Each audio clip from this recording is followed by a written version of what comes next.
Assalamualaikum warahmatullahi wabarakatuh.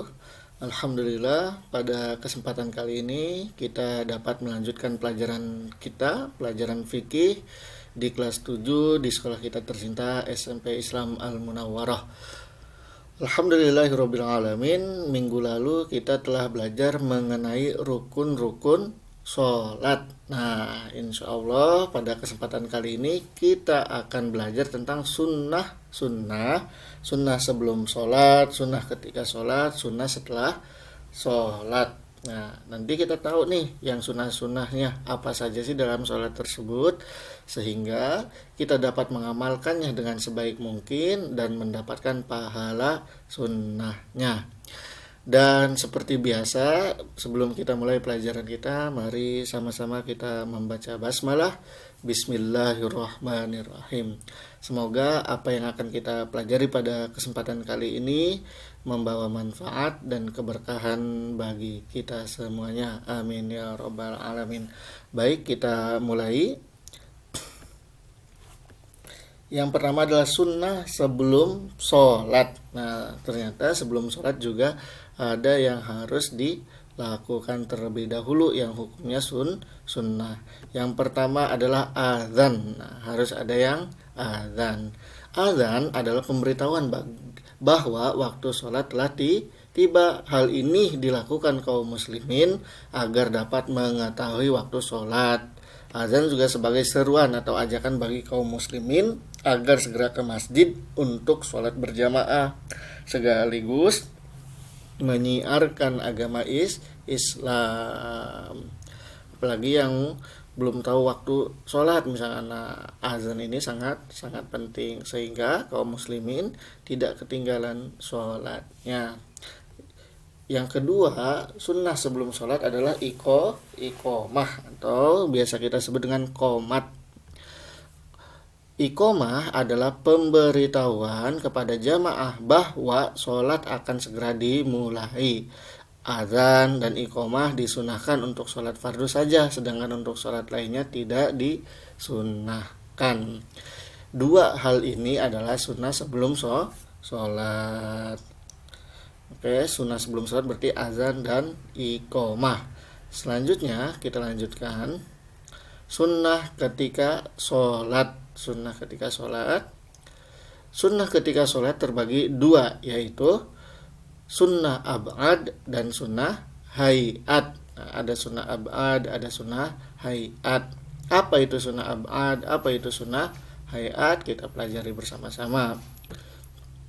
Sunnah ab'ad adalah sunnah yang apabila ditinggalkan maka harus diganti dengan sujud sahwi. Contohnya tasyahud awal, kita lupa tasyahud awal dan kunut dalam salat subuh misalkan, atau rukun-rukun salat lainnya, maka harus melakukan sujud sahwi. Apa itu sujud sahwi? Nah, nanti sujud bagi orang yang kelupaan tadi, orang yang lupa pelajaran tentang sujud sahwi, silahkan dicek kembali di video lainnya. Dan sunnah yang kedua adalah sunnah hayat. Apa itu sunnah hayat? Sunnah hayat adalah apabila ditinggalkan tidak harus diganti dengan sujud sahwi.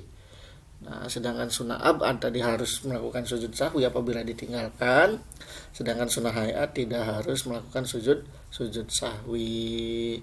Nah, sunnah ab'ad contohnya apa ya? Yaitu rukun-rukun sholat dan ini kunut bagi sholat subuh misalkan. Ini adalah sunnah ketika sholat. Contoh sunnah ab'ad tadi rukun sholat, sedangkan sunnah hayat contohnya sebagai berikut. Ternyata ada 16 contoh sunnah hayat. Apa? Yang pertama mengangkat tangan ketika takbiratul ihram. Yang pertama ketika hendak ruku, ketika bangun dari ruku, dan bangun dari tasyahud awal. Jadi mengangkat tangannya itu hukumnya sunnah, atau lebih jelasnya, lebih perincinya adalah sunnah hayat, mengangkat kedua tangan. Yang kedua adalah meletakkan telapak tangan kanan di atas tangan kiri ketika membaca surat Al-Fatihah. Ini juga sunnah hayat. Yang ketiga membaca doa iftitah, itu sunnah hayat. Yang keempat membaca ta'awudz atau isti'adzah sebelum membaca basmalah, itu juga contoh dari sunnah hayat. Kelima, membaca amin setelah membaca surat Al-Fatihah itu juga sunnah hayat. Keenam, membaca ayat atau surat Al-Quran pada rakaat pertama dan kedua. Ketujuh, mengeraskan bacaan pada sholat subuh dan 2 rakaat pertama pada sholat maghrib dan isya dan sholat lainnya yang harus mengeraskan suaranya. Kedelapan, bagi makmum mendengarkan bacaan imam. Ini juga contoh dari sunnah hayat. Dan kesembilan, di slide berikutnya, kesembilan contoh dari sunnah hayat adalah mengucapkan tasmi' atau sami Allahu liman hamidah, dan membaca doa bangun dari ruku, meletakkan tangan di lutut ketika ruku. Itu semuanya contoh dari sunnah apa? Sunnah hayat. Ke-10, membaca tasbih ketika sujud dan ruku yang subhana rabbiyal azimi wa bihamdi atau subhana rabbiyal a'la wa bihamdi. Itu contoh sunnah hayat. Ke-11, membaca doa ketika duduk di antara dua sujud. 12, duduk iftirashi pada tasyahud awal, yaitu duduk bersimpu dengan posisi telapak kaki menjadi ganjalan untuk diduduki dan menegakkan telapak kaki kanan atau duduk di tasyahud awal. Ini disebut dengan duduk iftirashi. Ke-13, duduk tawarru pada tasyahud akhir, yaitu duduk seperti duduk iftirashi, hanya kaki kiri tidak diduduki dan pantat langsung menyentuh lantai. Ke-14, duduk istirahat sebentar setelah sujud kedua sebelum berdiri. Nah, biasanya setelah sujud kedua kan sebelum berdiri ada yang duduk dulu tuh. Nah, itu juga termasuk contoh sunnah hayat.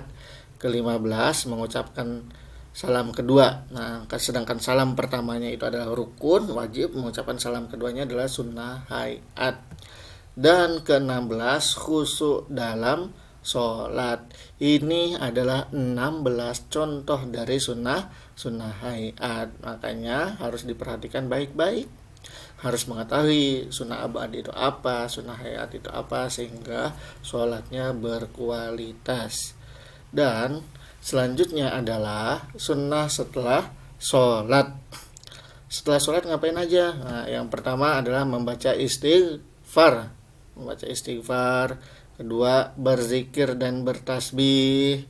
Ketiga, mengucapkan tahlil dan tahmid serta takbir. Tahlil apa? Kalimat la ilaha illallah.